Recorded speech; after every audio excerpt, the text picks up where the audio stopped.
नमस्कार, आप देख रहे हैं न्यूज़ 18 का डिजिटल प्लेटफॉर्म और मैं हूं आपके साथ सृष्टि शेखर।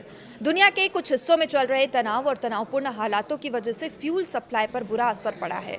इसे देखते हुए भारत के पेट्रोलियम और प्राकृतिक गैस मंत्रालय ने एलपीजी की सप्लाई को कंट्रोल करने के लिए कमर कस ली है। मंत्रालय ने तेल कंपनियों और रिफाइनरीज को साफ निर्देश दिए हैं कि वो अब एलपीजी का ज़्यादा प्रोडक्शन करें और इस बढ़े हुए प्रोडक्शन का इस्तेमाल मुख्य रूप से घरेलू गैस की ज़रूरतों को पूरा करने के लिए किया जाएगा, ताकि जो आम जनता है उसे रसोई गैस की कमी महसूस न हो।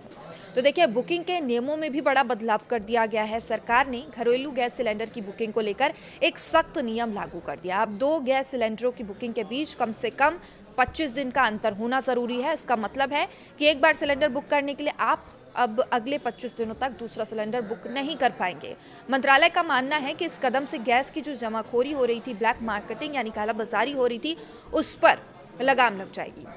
तो देखिए, अक्सर देखा जाता है कि सप्लाई कम होने की खबर मिलते ही जो लोग हैं वो ज़रूरत से ज़्यादा सिलेंडर स्टोर करने लगते हैं, चाहे ये कमर्शियल हो या घरेलू सिलेंडर की बात हो, दोनों जगह ये लागू होता है, जिससे असली जो ज़रूरतमंद होते हैं उन्हें काफ़ी परेशानी होती है। अस्पतालों और स्कूलों को भी प्राथमिकता देने की इस बार बात कही गई है। पेट्रोलियम मंत्रालय ने सोशल मीडिया प्लेटफॉर्म एक्स पर अपने पोस्ट में साफ कहा कि उनकी पहली प्राथमिकता है घरेलू इस्तेमाल और देश के ज़रूरी संस्थानों को गैस पहुँचाना। बाहर से मंगाई जाने वाली यानी इम्पोर्टेड एलपीजी की सप्लाई अब सबसे पहले अस्पतालों और शिक्षण संस्थानों जैसे कि ज़रूरी नॉन डोमेस्टिक सेक्टर्स को दी जाएगी। स्कूल और अस्पताल इसमें प्राथमिकता रहेंगे और सरकार का मकसद ये सुनिश्चित करना होगा कि देश की सेहत और शिक्षा से जुड़ी व्यवस्थाओं में गैस की कमी के कारण कोई रुकावट ना आए। होटल और इंडस्ट्रीज़ के लिए कमेटी बनेगी और बाकी दूसरे नॉन डोमेस्टिक सेक्टर्स जैसे कि रेस्टोरेंट्स, होटल्स और बड़ी इंडस्ट्रीज़ के लिए गैस सप्लाई के नियम थोड़े अलग रखे गए हैं। अब इन सेक्टर्स को कितनी और कैसे गैस की सप्लाई दी जाएगी, इसके लिए खास कमेटी बनाई गई है। इस कमेटी में ऑयल मार्केटिंग कंपनीज़ ने 3 एग्जीक्यूटिव डायरेक्टर्स शामिल किए हैं। ये कमेटी अलग अलग इंडस्ट्रीज़ की डिमांड और उनके आवेदन को रिव्यू करेगी। उसके बाद ही सप्लाई पर कोई फैसला लिया जाएगा और इससे जो गैस के बंटवारे में पारदर्शिता बनी रहेगी, इस पर भी बात की जा रही है और इमरजेंसी हालातों में जो सिस्टम है वो सही तरीके से काम करने वाला है। तो देखिए, वाणिज्य एवं उद्योग मंत्री पीयूष गोयल ने कहा कि पश्चिम एशिया संकट के बीच निर्यातकों को मदद देने के लिए सरकार बीमा समर्थन जैसी नई योजनाएं शुरू करने की संभावनाएं भी तलाश रही है।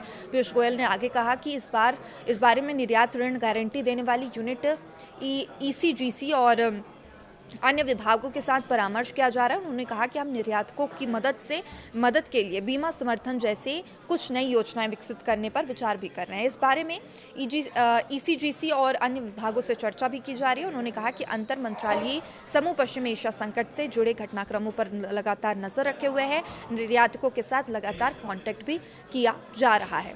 वहीं पीयूष गोयल ने कहा कि सरकार उन निर्यातकों की मदद के उपाय तलाश रही है जिनका माल भेजा जा चुका है, लेकिन मौजूदा हालात के कारण उन्हें मुश्किलों का सामना करना पड़ रहा है। अब इस बीच सीमा शुल्क विभाग के पश्चिम एशिया संकट के कारण स्ट्रेट ऑफ हॉर्मुज में बंद होने और समुद्री मार्गों में व्यवधान के चलते भारतीय बंदरगाहों पर वापस आने वाले निर्यात माल से निपटने के लिए दिशा निर्देश जारी किए हैं।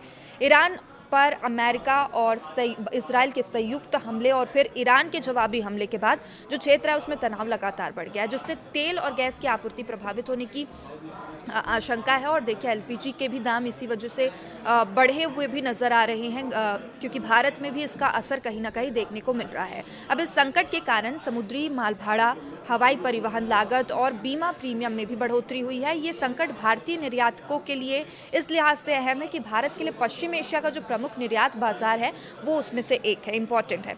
एलपीजी उत्पादन सीएनजी पाइप वाली रसोई गैस को अलॉटमेंट में मिली टॉप प्राथमिकता। पश्चिम एशिया में संघर्ष के कारण आयातित गैस आपूर्ति बाधित होने के बीच केंद्र सरकार ने घरेलू स्तर पर उत्पादित प्राकृतिक गैस की अलॉटमेंट की प्राथमिकता लिस्ट संशोधित की है। नई व्यवस्था में जो एलपीजी उत्पादन को सीएनजी और पाइप से मिलने वाली रसोई गैस है उसके साथ ही टॉप प्राथमिकता दी गई है। सरकार की तरफ से जारी गजट अधिसूचना के मुताबिक इन क्षेत्रों की जरूरतें पहले पूरी की जाएगी, उसके बाद ही जो अन्य क्षेत्र हैं वहाँ पर गैस उपलब्ध की जाएगी। और यही तस्वीरें जो है वो भारत के भी कई शहरों से सामने आ रही है। खास करके अगर हम मध्य प्रदेश की बात करें तो सुबह से ही यहाँ पर जो एलपीजी है उसके लिए लाइन लगाते लोग दिखाई दे रहे हैं और काफ़ी परेशान होते भी दिखाई दे रहे हैं। तो देखिए, संशोधित व्यवस्था के तहत पाइप के जरिए घरेलू गैस, रसोई गैस वाहनों के लिए जो सीएनजी और एलपीजी उत्पादन को प्राथमिकता कैटेगरी में सबसे ऊपर रखा गया है और इन क्षेत्रों को पहले 6 महीने की औसत खपत के आधार पर 100% गैस आपूर्ति सुनिश्चित की जाएगी। उर्वरक क्षेत्र को दूसरी प्राथमिकता दी गई है और उसकी पिछले 6 महीने की औसत मांग कम से कम 70% तक पूरा किया जाएगा।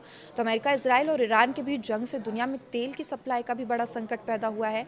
रिपोर्ट्स के मुताबिक जो स्ट्रेट ऑफ हॉर्मुज है लगभग बंद है, जहाँ से दुनिया के कुल तेल का लगभग 20 से 25% हिस्सा गुजरता है। अब कई ऐसे देश हैं जहां पर अब कुछ हफ्तों या महीनों का ही तेल रिजर्व है।